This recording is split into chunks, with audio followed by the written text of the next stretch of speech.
The Venezuelan presidential race is heating up, and the United States is playing a significant role in shaping its outcome. With the elections set for July 28, Venezuelans are at a crossroads, choosing between the incumbent Nicolás Maduro, who has ruled since 2013, and a lesser-known diplomat, Edmundo González. But how did we get here? Let's dive in and see the US's involvement. First, let's talk about US sanctions. Over the past 7 years, the US has imposed more than 350 sanctions on Venezuela. These sanctions targeted corruption, anti-democratic actions, and human rights violations. The Trump administration froze Venezuelan assets in the US, and even indicted President Maduro on drug trafficking charges, with a $15 million bounty on his head. But things took a turn with the Biden administration. Biden's team opted for a more diplomatic approach, meeting with Venezuelan officials in Qatar last year to discuss lifting sanctions. The goal? To pave the way for free and fair elections. This strategy, albeit criticized by some, energized the opposition and facilitated talks between the Venezuelan government and opposition groups. By late last year, an agreement was reached, setting the stage for the upcoming elections. However, not all is smooth sailing. Maduro's government seems to be backpedaling on its commitments.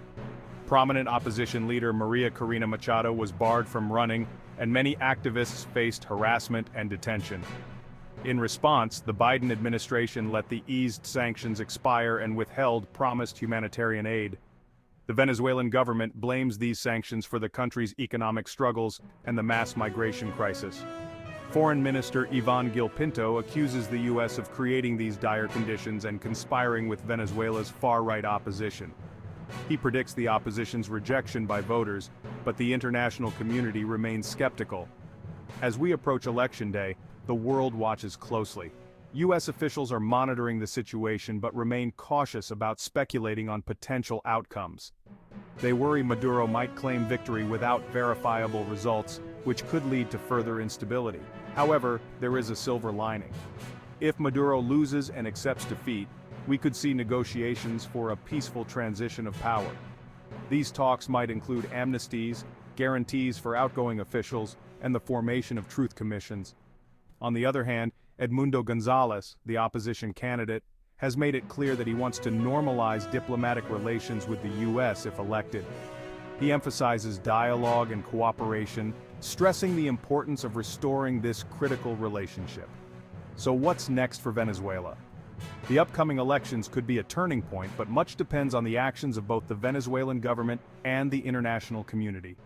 One thing is certain, the U.S.'s involvement has been pivotal in shaping this race, and its future actions will continue to influence the country's direction.